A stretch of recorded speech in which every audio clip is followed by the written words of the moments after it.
Hey everyone, this is Anthony from Syracuse Martial Arts and the Gathering of Sabers. Want to go over a topic of the reverse grip for blades.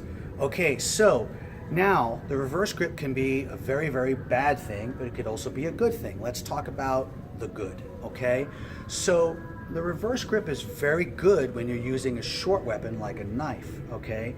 So depending on the kind of knife I have, I could have just a basic single-edged knife, or I could even have a double-edged knife. Okay, the most common knife that you'll see is single edge. Okay, this knife, the reverse grip is very good for concealing. See, you don't see the knife, and then there's the cut. Okay, I could also have the knife in my right here, you know, in a little sheath, and I could pull it out and stab. Okay, this whole thing, it works. All right, so reverse grip works really well with the short knife. Okay, I can also use that knife to control as well as make cuts. All right, if I had a double-edged blade and I'm controlling, all I got to do is pull out and there's a cut. I don't want to go too far into how awesome reverse grip is with the short blade. However, if you want to look up some really awesome reverse grip tutorials, all you got to do is look up a guy named Doug Marcaida. The guy is amazing with edged weapons, and he has some really awesome stuff on reverse grip technique, so go check that out.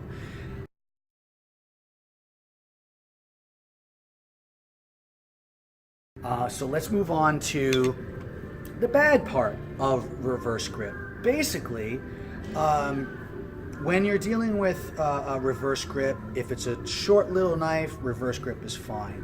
But when you get into a big knife and you get into weapon-on-weapon dueling, that's when it's really not a good idea. So let's talk about the Wing Chun blades, okay? The Bachang-do, okay? The Wing Chun swords or knives, okay, can be anywhere from 12 inches, and in some cases, like on the cover of the Origins of Wing Chun book, the sword is like double the length of these two put together, and they are legitimate short swords, or I guess we would call them short swords.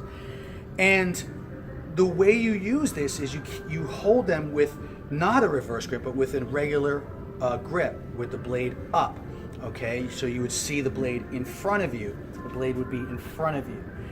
What I have seen though is some Wing Chun systems where they turn the blades during their form. You'll see this kind of thing. And several reasons why that's bad is you never want your blade to be held on by just a finger in mid-fight. You know, this is a bad idea. So you want to make sure that your blade is held here. But I have seen some systems, some guys who, you know, they're wearing full fencing masks and gloves, which thank you guys for doing that. And by the way, this video is not a rip on anybody. This is just me giving you guys some helpful advice for actually using these against resistance. And you might ask, well, what does Anthony know? Hey, I might not know as much as some, but I know more than others. I have literally thousands of rounds of weapon sparring behind my belt. And I've had a lot of failures with weapons and a lot of successes. So this is just my opinion and experience based on not just my experience with training and sparring with blades, but also research, okay, historical research on how weapons were used. Okay, but let's continue, okay? I've seen people, what they'll do is they'll have one blade here and one here, and they're trying to block with this blade, and it's really not a good position, because for starters, if I'm in this position, or if I'm in this position, it's even worse. But if I'm in this position and I'm trying to use this as my block so I can get that cut in, look how much surface area of my hand is exposed. Okay, I could block maybe from here down, but right there I can get cut very easily. So in order to cut with this or defend with this, I really have to turn.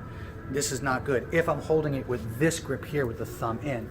Now, if I take this grip and I go here like this, it gives me a little bit more defense surface area, which I have seen as well. I've seen some people, they'll do this, and they'll block like this, and they'll make their cut. So you'll see a lot of this stuff, you know, and they'll try to cut with this one, but it doesn't work out really well, okay?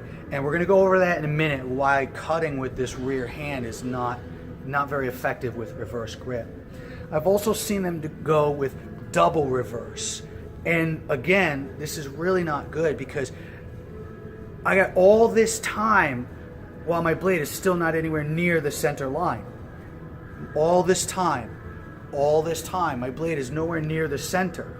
And knives should be fast because remember, what the knife touches, the knife cuts. Okay, and if you're dealing with flesh, no armor, flesh on flesh, fighting with a knife, you want to be able to cut flesh right away, and that's gross. But anyway, so we don't want to do this kind of grip. This can be actually very bad for you, all right?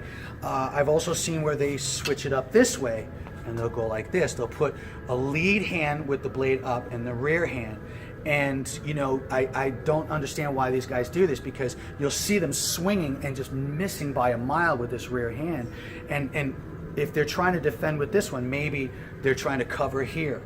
But when they defend this line, this blade is just too far away to really do much. So it's really not a good way to go knife on knife, okay? And some of the argument will be, oh, well, we're getting really close with this. And when you're dealing with knives, being too close really with even short swords is not the greatest idea. Remember, again, if you have someone who's fast and maintains, center line control, you try to get close on them, they're going to cut you up. So it's really not a good idea. So with Wing Chun blades, keep them in front of you. Whether you're here or with the V pattern, or you're doing stuff like this, try to keep the blades in front of you so that you can deal with the things that you have to deal with, okay? So now we're going to talk about using the reverse grip for long swords or longer weapons. So in this case, I'm just going to break out just a wooden dole, okay, and broadsword. And my Cantonese is terrible, FYI. So now with this, it's obvious, anybody who has one of these, that you hold it like this because you want that extension. And earlier I mentioned the reach issue, or I think I alluded to it, but let's just talk about it.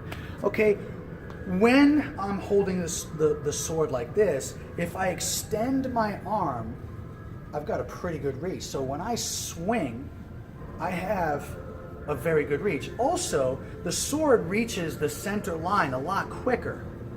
It reaches center line a lot quicker when I hold the sword this way. If I hold it this way, now I know this is comical to experienced weapon people, but I've seen this. I've seen people hold long swords like this. And the problem is if I extend my hand all the way, you notice the blade is pointing down. And if I flex my wrist as far as I can go, that's as far as I can go. So in order to get my blade to point that way, I have to bring it up.